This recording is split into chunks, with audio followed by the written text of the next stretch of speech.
Welcome back, everyone. I'm also welcoming back our speaker, Laurie Wright.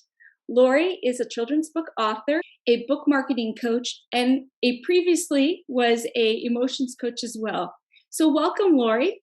Thanks, Dori. Thanks so much for having me. It's fun. Yay. Thank you for your time. I appreciate it. So You're welcome. right before this, we were chatting just a little bit about school, about handling situations at school as a parent, and some of the emotions as a parent, and how sometimes we feed our children emotions even as we're dropping them off, let's say, to kindergarten class.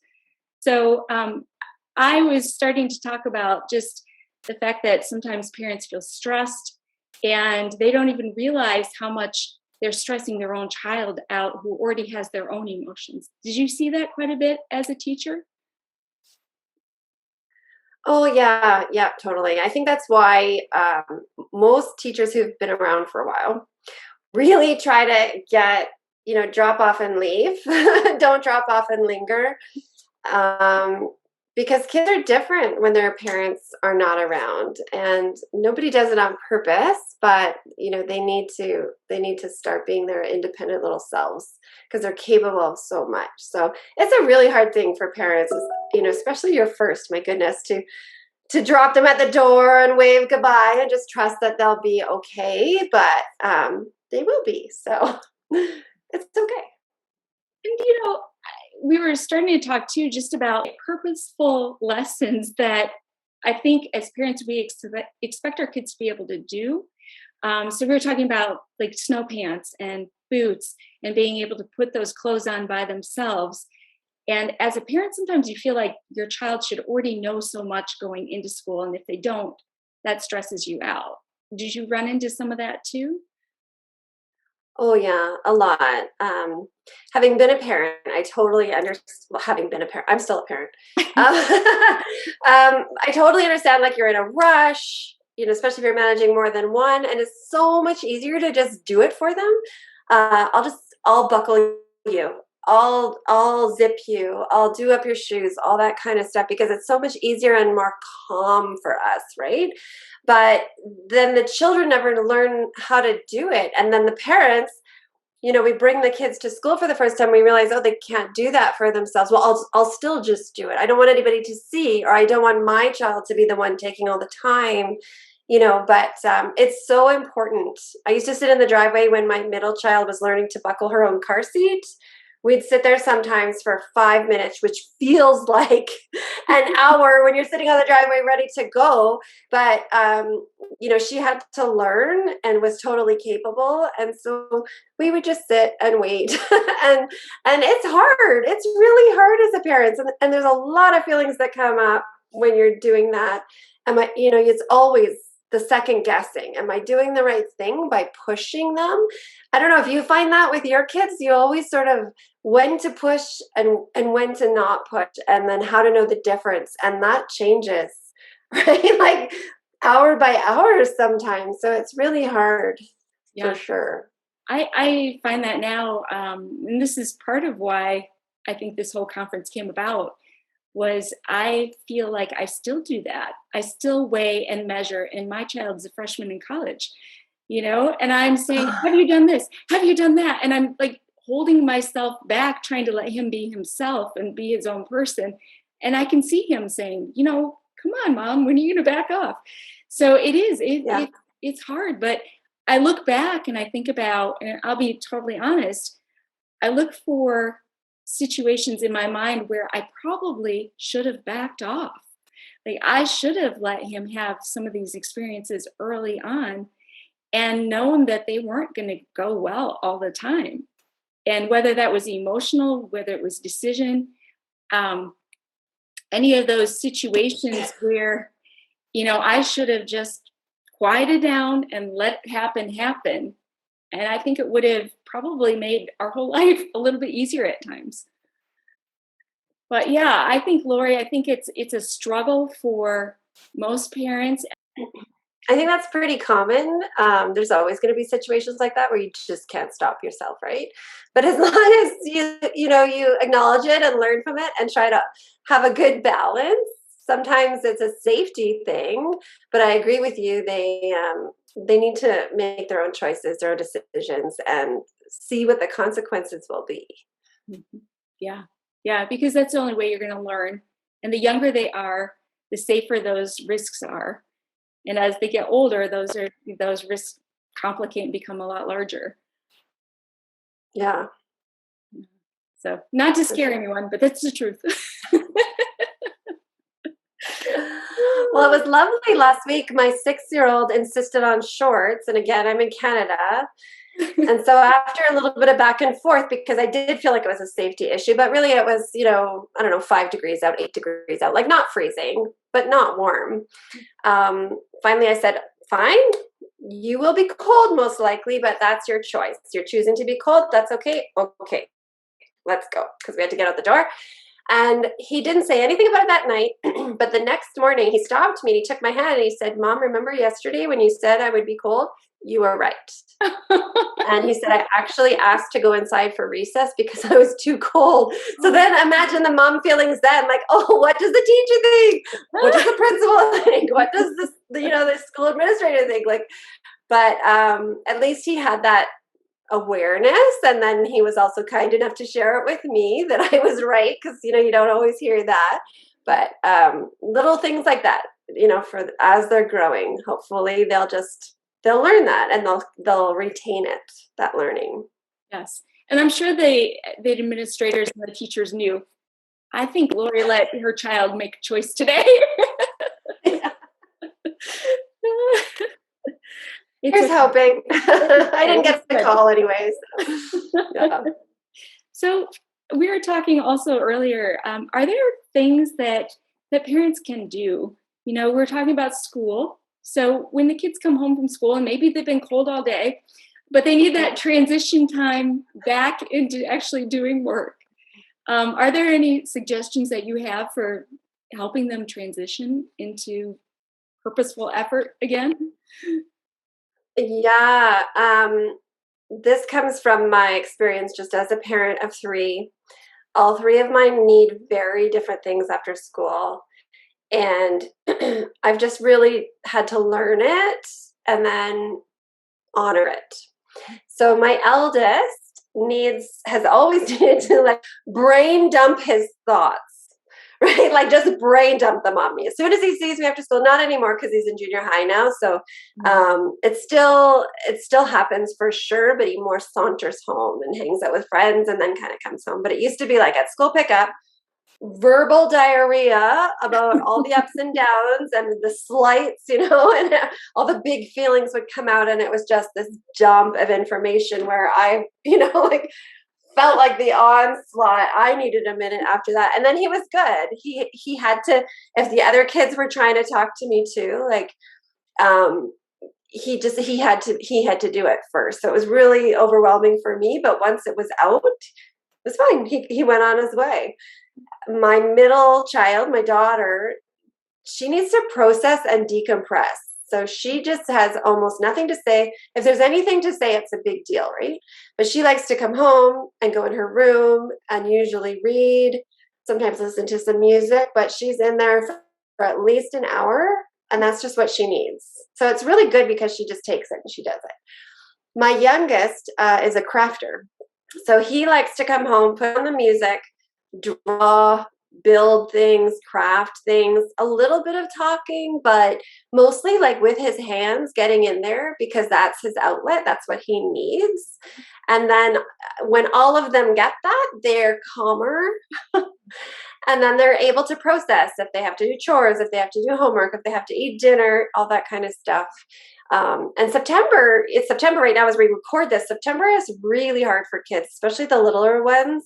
They're so mentally drained after that day of school, especially that transition from kindergarten to grade 1. I find that they really are all over the shop with, their emotions, and they're almost on their second wind of, like really high, like that second wind where they can't calm down by the time they get home at 3:30.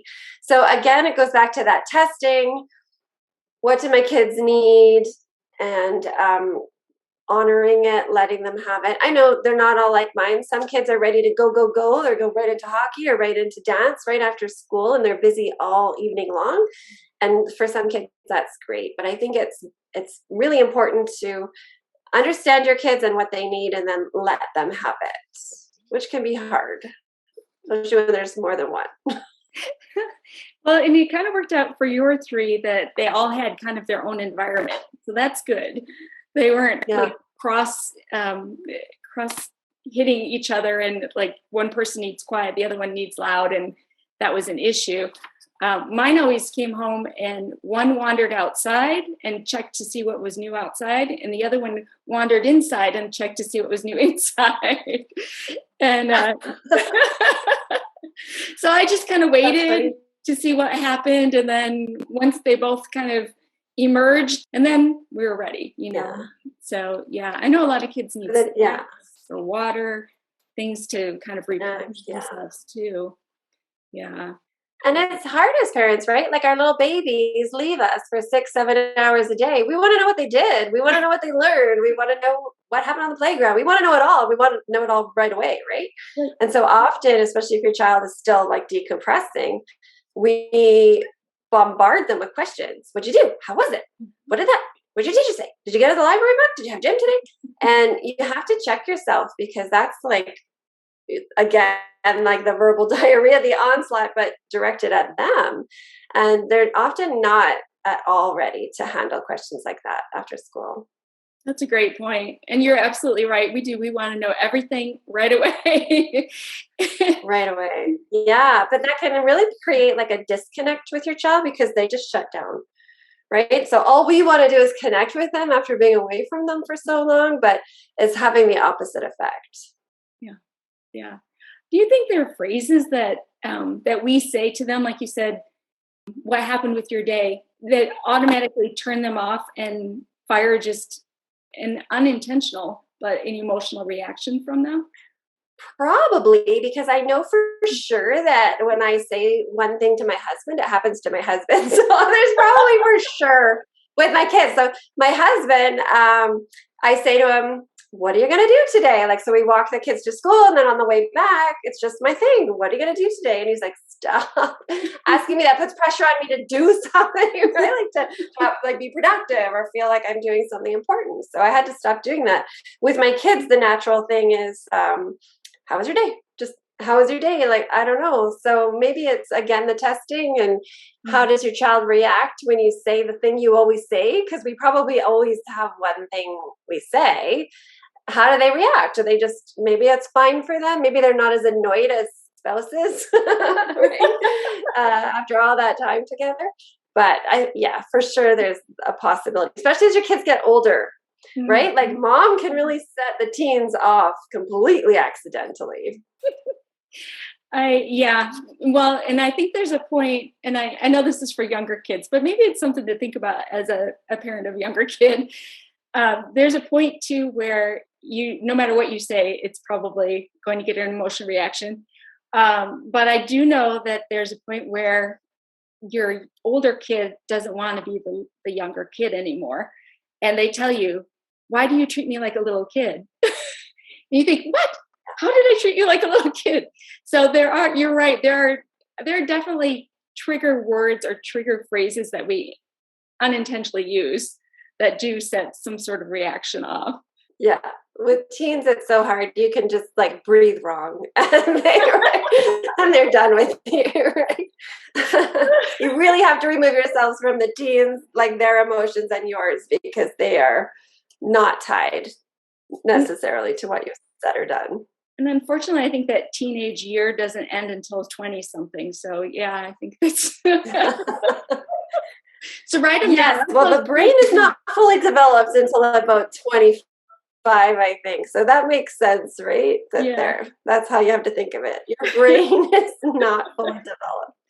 Oh no. So we'll get back on track a little bit. Although this is fun because I think there are a lot of common things that parents experience, moms experience. So one thing that we had talked about previously, and I'd brought up, as far as resources go for parenting and trying to help your kids with their emotions, and I know with little kids, identifying your emotions, expressing emotions is okay, but politely or acceptably expressing the emotion sometimes is a problem. Are there resources that you've come across that have just helped a lot? And you can include, personal stuff too. Yeah. So I have a really great resource to share with everybody that I think is so impactful for us as parents and educators. So if you work with children, young children in any capacity, or if you raise children in any capacity, Dr. Becky Bailey is a psychologist, I believe, and she has a site called Conscious Discipline. Are you familiar with her? No, no, please tell me. No. Mhm. She has a YouTube channel as well. And so when I was more actively doing teacher workshops and things like that, that's when I came across Becky Bailey. And so what she's done for people is she has created these role-playing videos. She's the mom, and then one of her adult friends is a child, so that no children are harmed in the making of the video. But she acts out a very common situation and feeling. So let's say anger, fear, grief over, a pet dying, things like that. And she models, or she role plays different parenting reactions. So let's say a child comes in, so the adult child comes in really upset from school and throws down their backpack and verbal diarrhea again, about whatever upset thing they're upset about. And so she has, scenario one where the mom says, pick up your backpack. And all the mom cares about is the backpack. Pick up the backpack, right? No acknowledgement of feelings, completely invalidating that, only the own course. And I think at that one, at the end of it was like, the mom didn't want to hear, but like, here's a container of ice cream. Here you go, have some ice cream. And that was the situation. And then, the next one, the mom gets all up in arms. What? That happened? I'm going to call your teacher. And I'm going to go into the school and don't worry, I got your back. Like, I'm super over the top talking about excessive feelings, right? Getting right in there. And then the kid really picks up on that. Oh, yeah, awesome. Yeah, let's go get that teacher fired. Yeah, let's do that. That kind of stuff. And then there's a third scenario where it's really that emotion coaching. Oh, you seem really upset. Let's talk about it. I'm going to validate. Oh, that makes sense. What would you like to do about that? Can I help you? Can I support you? Okay, well, let's pick up the backpack and let's have an after school snack and let's, keep talking. And it was so powerful for me because I saw myself in those role plays in not a way that I wanted to show up for my kids. But it was so impactful because you're seeing it and you're hearing some of the words. And obviously it's an over exaggeration of the behaviors, but you pick up on the words that you say and the patterns that you have, whether maybe it's encouraging emotional eating, or maybe it's discounting the feeling, or that subtle nonverbal, squish those feelings down, honey, however you do that. Like, that's really not healthy. But going through all those videos for me was a real wake up call in some regards. So I would highly recommend going to the site. She's got a ton of resources for educators and for parents, but the videos are for free. They're also on YouTube, and just so helpful when you can see it and hear it, as opposed to just reading it like in a resource text or something like that. So I'd highly recommend, if anybody's thinking about emotion coaching, thinking about how can I help my child process these big feelings, that is a really, really useful resource. That sounds great. And scary though, Mhm. because you probably, like you said, you see yourself in those videos and think, oh boy. A little bit, a little bit. Yeah, none of us are perfect. So if you go in with the expectation of learning and just doing that, a little bit better every day, then that will be good. That's a great way to look at it. Great way to look at it. Do you want to Mhm. talk a little bit about your books too? Yeah, sure. So I have 9 books in a series for kids. So this is the cover, the I Can Handle It book that I wrote when I was teaching kindergarten, and they're all about helping kids um, work through those big emotions. So all the emotions they might feel in a day, and then each one is sort of geared to a certain I would say like behavior pattern or thought process. So for example, I can handle it as, perfect for kindergarten age children who maybe feel like I don't know what to do when my pencil breaks. I don't know what to do when I can't zip my jacket. I don't know what to do if I'm having an issue with a friend. And it helps them walk through, I could try this. And so in each scenario, there's a silly, like possibility, and then an outlandish, wild possibility, and then like a more practical possibility. And the truth is, it doesn't matter. Like I could choose to, I could have a tantrum and yell and, kick and scream. I could go hide in my room, or I could try to talk to the person, right? And so, yeah, I can do this. And it just walks them through possible ways to solve their problem, and the outcome doesn't necessarily matter. Being successful doesn't necessarily matter. What matters is trying, right? And then learning and growing and trying again and learning, and just that ever evolving process of learning about yourself. There's another one that was inspired by my daughter, and I'm not going to try, like the arms crossed and the face and the hunchy. I'm not going to try. And often that's because they don't know what to expect, right? I don't know what to expect because I've never gone swimming before, so I'm not even going to try it. I don't know what to expect when meeting new people because you never know what they're going to be like. So I don't want to go, and I don't even want to try it. So the series is called the Mindful Mantra series. They're very simple, repetitive concept books that what I'm hoping, and that what I've had a lot of really good feedback for, and I've seen in my own children, is the mantras the children internalize, and it becomes their positive self-talk. So I can handle it. I will try. I matter, like all these really important things. I'm proud of myself. The I'm proud of myself book is, I'm proud of myself for just trying. Again, it doesn't come back to the outcome. And I think as parents, we need to remember that too. Not, I'm proud of you for winning. I'm proud of you for having that great grade. I'm proud of you for trying. I'm proud of you for making that effort. And I hope you're proud of yourself. And really teaching them that concept of trying and then being proud of just the effort, regardless of outcome. So those are my books. Yeah. It's really fun to help kids. They're published in 8 languages, so they're all over the world. And it's just such a satisfying feeling, to know that they're helping kids all over the world, literally. That's amazing, Laurie. You're an inspirational lady. Oh, thank you. Thank you. Yeah, I mean that. And also, if you don't know Laurie helps authors too. So, as far as like authors who are trying to get out there, authors who are trying to figure it all out. I just love your Facebook page. I love your podcast. You're just a great, great person to get to know. Thank you. Thank you. I think it's my teaching background. When I learn something, I just have that need to teach it to people. So that's where it's evolved to at this point. Yeah. No, it shows for sure. It shows. Thanks. Yeah. Thanks, Dori. Yes. Well, Laurie, thank you so much for your time today. This has been so much fun. I probably had too much fun, but no, hey, that's a great day. That's a great day. You're welcome. Thank you so much for including me. Absolutely. Thank you. And I hope people will check out your site. We'll include all your links in the emails that go out with the videos. Perfect. Thank you. You're welcome. Thanks so much, Laurie.